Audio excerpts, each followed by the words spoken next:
I'm going to show you how to get studio sound quickly from a smartphone, your computer, or any budget microphone. Let me play that back for you real quick, but with what I'm about to show you applied.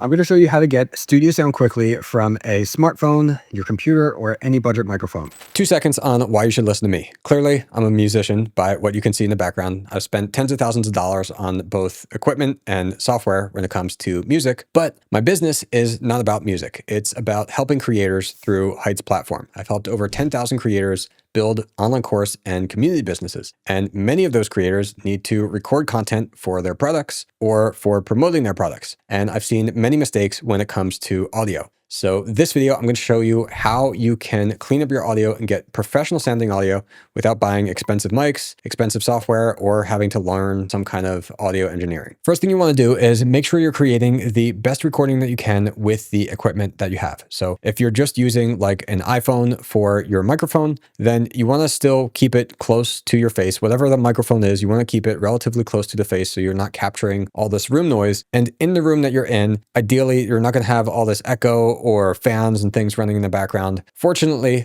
the software I'm about to show you will fix most of that, but it will give you an even better result if you start off with a better quality piece of audio. Okay, the software we're going to use is called Adobe Podcast. Now, Adobe's not sponsoring this in any way, but what I'm showing you here just happens to be what I think is the best, cheapest, and easiest software. All you have to do is take the audio file that you've recorded. So wherever you got that, from your phone, from your computer, whatever microphone you had, you basically either click choose files or drag the file here. After you've done that, you'll see it will appear in this list and it will start processing for a minute or two. Then all you have is these two sliders. So super easy to use. And the defaults for most people are going to be what you want. Usually it's going to default, I think, to 90% for speech and then around 10% for background. And all you need to do is click play to hear the enhanced version, and then you can kind of toggle back and forth to hear what it originally sounded like. In the clip that I recorded in the intro, I purposely had a fan on and stuff like that to introduce some other background noise so you could hear that. And you could tell that actually when it enhanced it, it went and removed all that. The enhanced version, I don't think sounds as good as my professional mic, and this mic is going through other plugins and effects and things like that. But I think that it definitely gets close enough. And if I didn't have the background noise and things like that, and if I was holding the microphone of my phone a little bit closer to my mouth, I think that the result would be pretty close. And to clarify what these two sliders actually do, the speech is basically how much of the processing effect it is applying to your voice. The 90% that it does by default sounds a little bit too processed or sounds a little bit unnatural somehow. You can just drag that down. If it sounds good and you want even more of it, you can drag it up.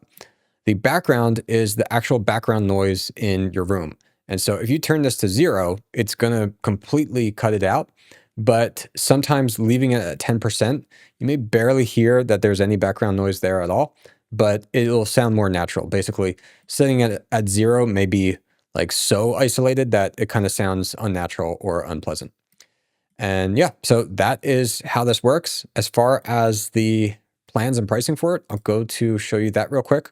I think for most people, the free plan is all you need. It'll allow 30 minutes maximum per audio file and up to 1 hour maximum per day of processed audio. So if you have a podcast or something like that where you've got tons of audio that you got to put through it, then maybe the premium plan is worth it. But if you have a Creative Cloud subscription from Adobe, then this comes with that. So that's how I have access to that.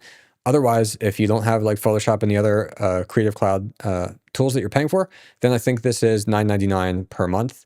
And while subscriptions are annoying and this is some extra thing you have to buy, if you do end up buying the premium plan, I would still say that the value is pretty good because the alternative is buying all these different VSTs and music plugins to try to make your voice sound better. And many of those can be $300, $500. And often you need multiple just to kind of get you what this is doing in just those two sliders. And besides all that, you've got to also learn how to use the plugins, which are built for people who are musicians and producers, not for somebody who's just trying to create some content real quick and sound good. So yeah, that's it. I hope you enjoyed this video. I hope that this helps you get some better sound. I plan to make other videos in the future discussing other actual budget microphones and things like that. So if you'd like to see more like this, please remember to like and subscribe.